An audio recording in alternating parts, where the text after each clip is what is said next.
Rabbi Sai. Ballon benching. A lot of rain. Tal. Okay.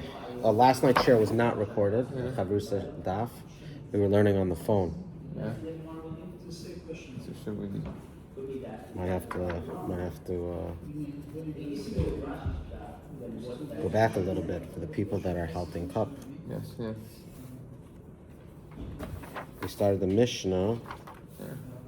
then we did the Gemara. We're on Yud Zayin Amud Aleph. Yeah. So if you're doing the daf next cycle with this, there's a gap. There's going to be a gap. Okay, what's new?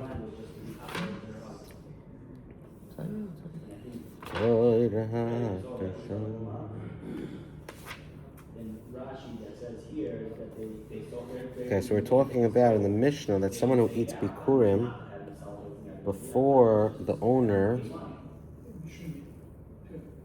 made the bracha of some sort that the Torah says, or various other things.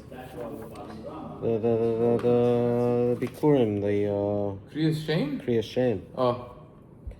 It's the opening line of the Mishnah. Yeah. Actually, Kara Aleihem.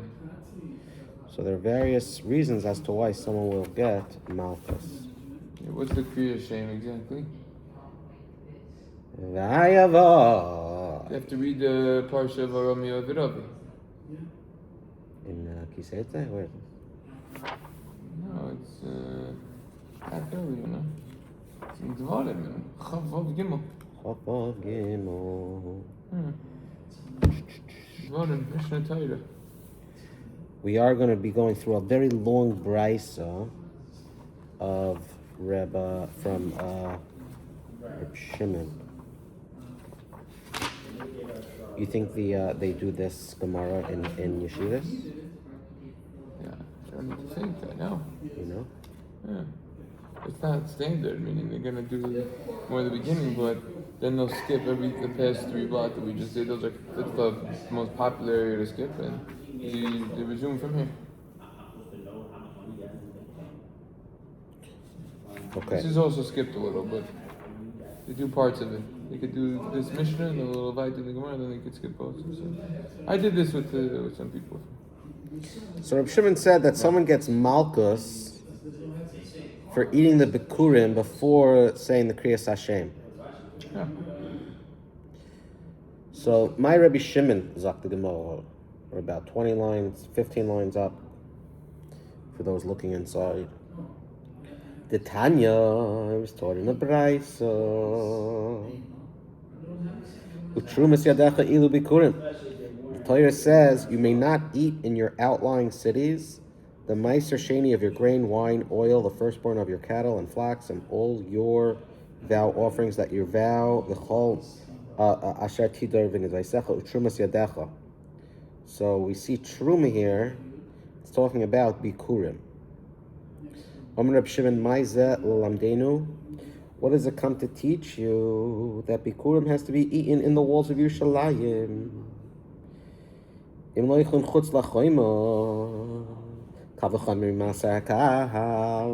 I can already know that you're not allowed to eat bikurim outside the walls, because I know that Meiser Sheni cannot be eaten outside the walls, and Meiser Sheni is more lenient. Why? Because anyone can eat Meiser Sheni.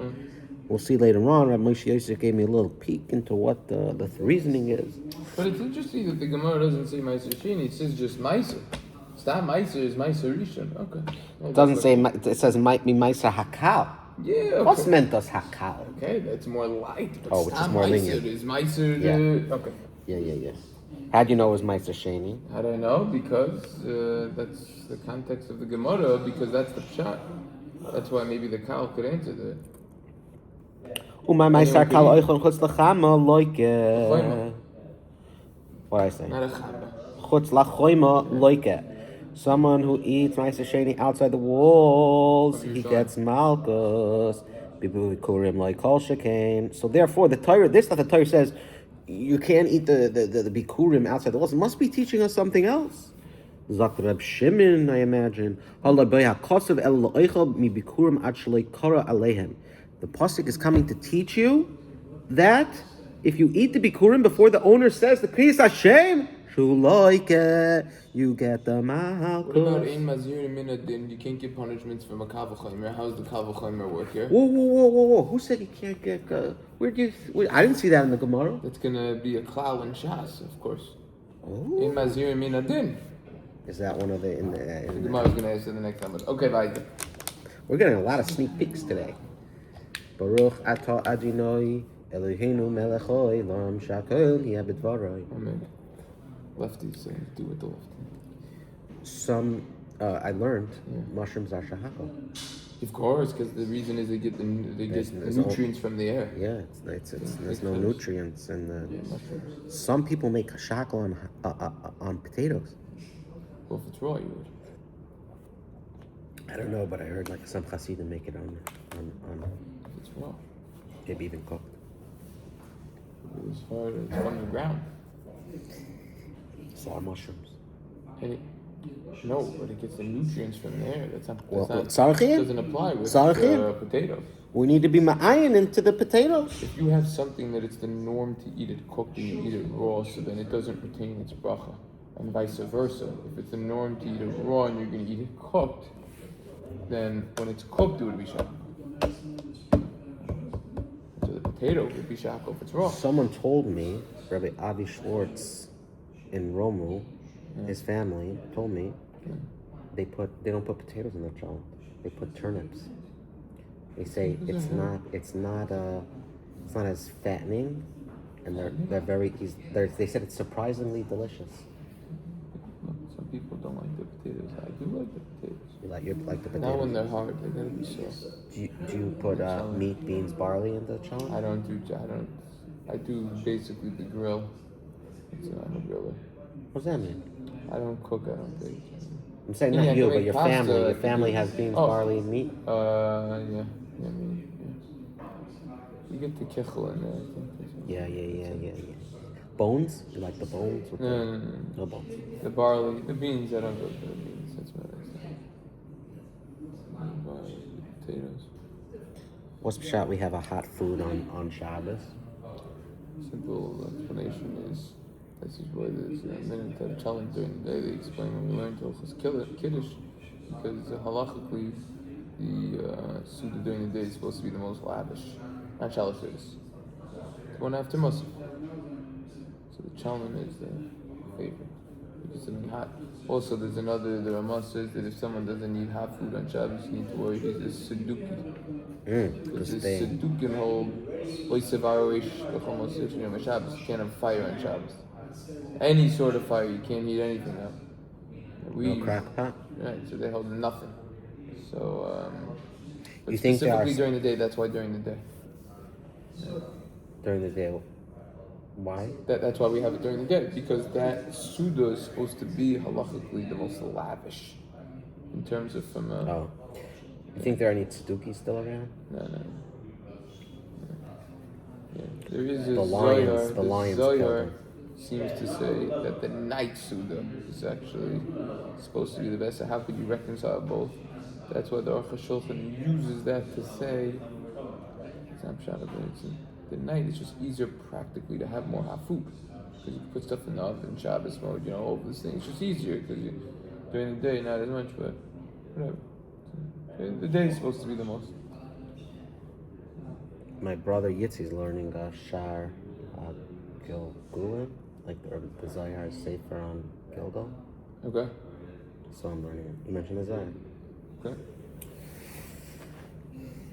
He's into Kabbalah and Chaim Veshel in the front of his medrash. They have a massive Kabbalah section. It's like in Harry Potter, the restricted section. You have it's not restricted. It's in the front of the base medrash. Oh yeah, they push it. Yeah, they want it. They're Svardim like it. Chassidim are more into Kabbalah. Comes up in Chassidus, and if you go to Berman's, up the stairs to the left, they have a pretty Kabbalah section there. You have to be 40 to learn it. Yeah, the Shach says that in your day in Hilchos Talmud Torah and Reish Mem Vav, but the pshat over there is that's only. It's based on a Rambam. The Rambam in Hilchos Deya says you have to fill your stomach up first with the main course, with the appetizer, then you can go for the dessert. So if someone is just trying to go for the dessert, trying to pull a Madonna, so to say, what's the woman's name? Madonna? What Yeah, about it? isn't she a singer or something? Yeah. They say she was trying to learn Kabbalah or something. Oh, yeah. So I joke about it. So if the person's just trying to do that, they're not going to get good nutrients. You gotta. That's why I don't do Kabbalah. Meaning, if it gets quoted, I'll learn it. I've looked up dozens of Zohars. You know, my great grandfather Makkos was a big Talmud of the Zohar, but I got a lot more to learn over here. His grandfather's the Nachlas Tzvi. Never heard of him. No one ever heard of him. But he wrote a couple of Sfarim. Yeah, Nachlas Vitaris. You get it on HebrewBooks.org for free. Gross is the last name, totally free. Thousands A lot of Geshmak Torah over the years I've heard from Rabbi Blond. Yeah. He wrote on Chumash Every parsha, and then he has at the end Lakutim, so around the page on every single at the end of single parsha, and he has sows, pieces on Kabbalah. Yeah, you could talk. I'm recording, but continue. Are you recording? You want me to pause it while you talk? Yeah. Okay, no problem. Recording what for yourself? Yeah, we actually. Okay, we're back. We just were in the sugya of Enget Acher Misa, and now we are back. That's what it was. Beis Amud Beis. Beis Amud Beis is going on to Gimel Maras. Ksubas? Yeah, that's right. Oh, I thought it was It's really a good sugya, but it's in Ksubas.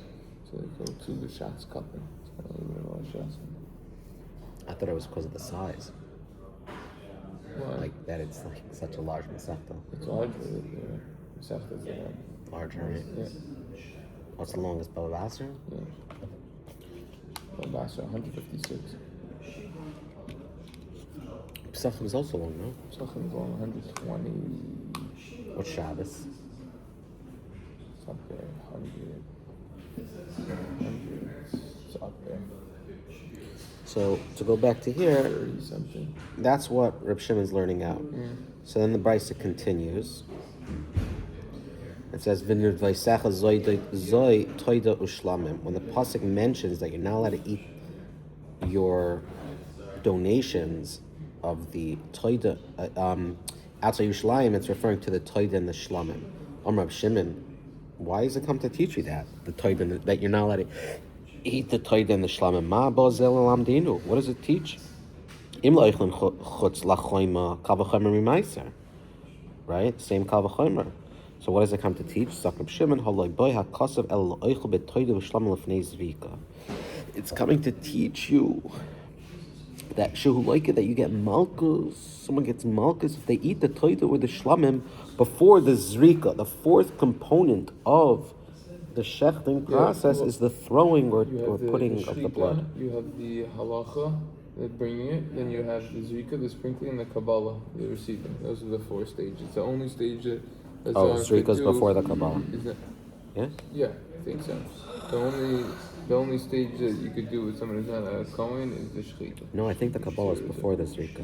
Kabbalah? What are you accepting? What are you receiving then? When it's being shechted, you're catching the blood. Oh, when it's shechted, you're catching? I think so. Bye-bye. Then the Zrika is the fourth, I think, and it's the Sprinkling. So Zrika, the idea of throwing. Why do you need to sprinkle it? There's not going on. We did a lot in Yuma. We did this a lot. Yeah. No. So what's the purpose of Zrika? Why do we sprinkle it? Torah says so. Okay, remember, like the type how he throws it. Okay. Did you put the Shluach HaKain story in your notes? That we both saw a Shluach HaKain. We hadn't seen one in 8 to 10 years, each of us, and we saw the same bird, the same on Shabbos in separate areas. I looked the next morning, they weren't there. Sheesh. Birds. I think someone ate them. Not like a person, I'm saying like a squirrel or a cat. I thought your neighbor. A possum or... I thought your neighbor. Yeah. Your neighbor got hungry. Yeah. Okay, so we're in the middle of a question here. Okay, so that's what it comes to teach you. U'b'chayres. This is a whole Masechta, Rabbi Blond says. Right, it's talking about before the Zrika. Right, yeah. Masechta is B'chayres. Although b'chayres, that Masechta has a vav in the word. Here it doesn't have a vav. B'chayres, no? The actual Masechta has a vav. It says a vav. says Ubechayros in the Torah. Mine has a vav. Oh, there's an aleph. Oh, it's interesting. 31. Is this a typo, sir? No, they put the cholam over there, so it's instead. Mine has a vav. The Torah has a vav, right? No. Mine Gemara, there's a vav. There is a vav, but look here. You show me the pasuk on the side? No, I have the same pasuk. I thought. Yeah. Wait a second. Why don't I have this in the pasuk? Oh yeah, there's no vav in the pasuk. There's no vav on either. Yeah. What's either? The question is in terms of dicta. There's no vav at all in that word. There's really two vavs. Yeah. But the question is, Masechta has. If a person zooms out and looks at it from a dictic perspective, what's the chiluk if there's two cholums? Yeah. With a vav or without? Yeah, same thing. Pronunciation's the same. Right. Yeah. There's obviously differences because Rabbi Kiva was Darish Tiloi Tilaim Shahalachas Akol Koitz. What does that mean? He would come up with mounds and mounds of Torah ideas on every single literally thorn, on every single trop, on every single nakud in the Torah. Which Rabbi Akiva was this? Rabbi Kiva the Tana, the great Rabbi Kiva with 24,000 Talmidim. It's Rabbi Shimon Bar Yochai, right? So, okay, alright. Ubecharis zeh habchar. Yeah. Amar Reb Shimon. Ma ba zeh l'lamdeinu. What does it come to teach you? Im la'oichlin chutz lachama. If it's coming to teach you that lachoima. Not a sun. It's a wall. Lachoima. Yeah. If someone eats the bechor outside the gate, the walls of Yerushalayim, you don't need that. Kal v'chamer mimaiser. Im lifnei zrika.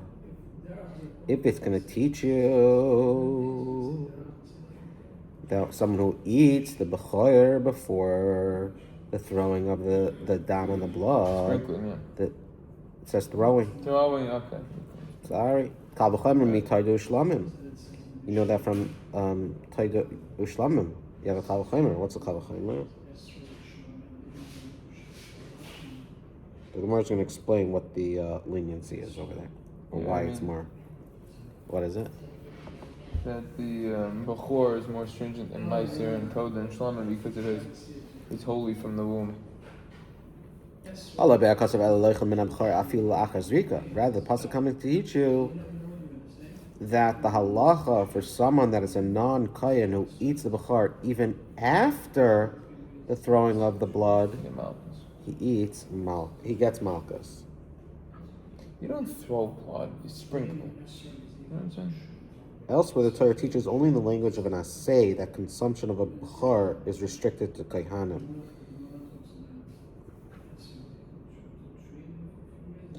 So we learn from here that there's Reb Shimon says you're learning out that somebody who's not a kohen will actually get malchus as a result. That's what it comes to teaching. Yes. You hear what I'm saying? You don't throw blood, you sprinkle it. Okay. I don't know. I'm just saying. I don't know. Says who? What's wrong with throwing? If you would talk to someone and someone was messing around, you would say, "Oh, you're throwing blood, or you're sprinkling blood." In what context? Just talking to someone who's throwing blood. Sprinkle. All right, bye. I'll write it to article. Whatever. We got bigger problems. Okay, yeah. What if someone, when in Shabbos, Rika is translated as throw. when you throw something from a shesayach, Eric has Zoyrik. The name of the parak, throwing. That's throwing. When the pasuk mentions your cattle and your flocks, this is referring to the chatos and the asham karbanos. They're not mentioned anywhere else in the pasuk, and all the other animal offerings are mentioned, says the Ritva. Amar Reb Shimon, ma ba zet lelamdeinu. What does it come to teach us? Im la'oichlan chutz lachoyma. If merely to teach the isser of eating outside of the walls of Yerushalayim, I kal v'chamer mi meiser. Im lifnei zrika kal v'chamer mi taidu shlamim. Im la'achar zrika kal v'chamer mi b'char. Rather, the pasuk is coming to teach you that the halacha for someone, even a kohen who eats from a chatas or a shamim, even after the throwing of the blood, but outside the curtains, which are the azara's limits, shehu loika, he gets malchus. Elsewhere, the Torah teaches the restriction only in terms of an asay. In Leviticus, Levi Greenspan, in Vayikra, in English, yeah.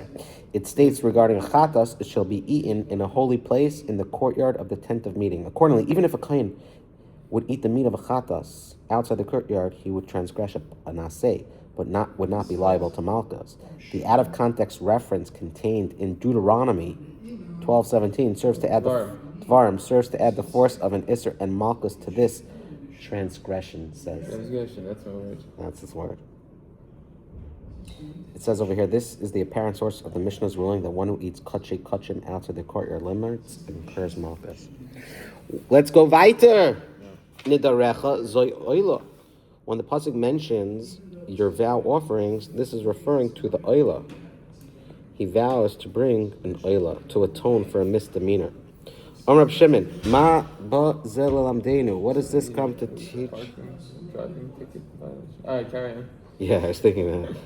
Misdemeanor. He has to go to Cedarhurst Court and pay his fine. Yeah. Wave the hatzala. Im leichon chutz lachayma kal v'chayma mimaiser. Im lefnei zrika kal v'chayma mitayder shlam. Im la'achaz zrika kal v'chayma bichor. Im chutz lakloim kal v'chayma michatas v'yosha. Haloi ba'akasub. El oichol min ha'oila la'achaz zrika afilu b'fnehim. It's teaching you the halacha that if someone, even a kohen who eats from an oil, even after the zrika and even in the curtains, shehu like Why? Why? The answer is the oil is all to the Eibishter. It's all for Hashem. Ooh, there we go. Meaning, hold on, you have to burn it? Cool. So he ate it before it was fully burned? He's not allowed to touch it. I know, I'm just saying, it's not that it just sits there, it has to be burnt. Yeah, I know. I'm saying he's not allowed to benefit from it. He's not allowed to consume it. But the end goal is that you can't even eat it anyway. So he did it before it was supposed to burn. Whenever he ate it, doesn't matter whether it was medium rare, well done. There's no difference. Can't eat it once it's finished, right? No, if it's totally burned, it's inedible. That's obviously. And Amira comments. The Art Scroll editorializes. It says, and Amira comments about Reb Shimon's brilliant exposition of this pasuk. Omar Rava. Wait, before that. Yeah. The point of this whole rice is that Rabbi Shimon holds that you need the kriya to be Kuran. That you need what? The kriya. Yeah. That's the whole point. It brought the rest of the rice because you got to read the next thing. Yeah. Keep that in mind. Okay, Amar Rav. Amar Rav Dilida Ime Reb Shimon Taleb. One whose mother is giving birth to him, she should pray that she should give birth to one like Reb Shimon. Yeah. V'i loy tilid, and if not, she should not give birth to him. V'afagav de islahu pircha. And I see, even though there are a woman should dive and the son should be a Talmud Chacham. The Ritva deletes the words, and if not, she should not give birth to him, since there are many worthy degrees below Reb Shimon's exalted level. Okay. Alfagav de islahu pircha. Even though Rava will proceed to refute every one of Reb Shimon's deductions, the Gemara below discusses why then Rava was so impressed with Reb Shimon's exposition. And you can touch up Amelis, Rabbi said. He was so impressed with his Amelis. You think maybe? He was so impressed. All those years. Even though, 13 years. yeah, but he was impressed with that. Deep, he went into the exposition of this pasuk. My chumra de bechur mimaiser. Shekein asurim lezarim. Yeah. That's what we said before. Yeah, bechur ma'aser to a non-kayim. Meiser sheni can be eaten by everyone. Anyone, yeah. That's what we said before. Adarabba meiser chamer. I can say meiser is more chamer. Shekein aser la'oinan. Well, onein. La'oinin. Yeah. It's aser to an oinin. No. Yeah, we spoke about it last night. An oinin is not allowed to do. It's not that he's not supposed to. He can't. Prohibited. Prohibited to wash and do the mitzvahs. Actually, wash, he would still wash. Because of safety. Because the reasons for washing. Yeah, safety. Especially Negavasa. I think it's actually shot before the bread. If you would wash both animals. Yeah. I have to look into it. Adrab Meiser Chomer, Shekain Asr La'oinen. Umay Chorma Desaidu Shlamim Meiser. And what is the Isser? 20? 8:15 it says, no? Try with that. Oh yeah. 20, right? It's 20. See what happens. I got another 3 days for my wife's grandmother. Not as often. Legend.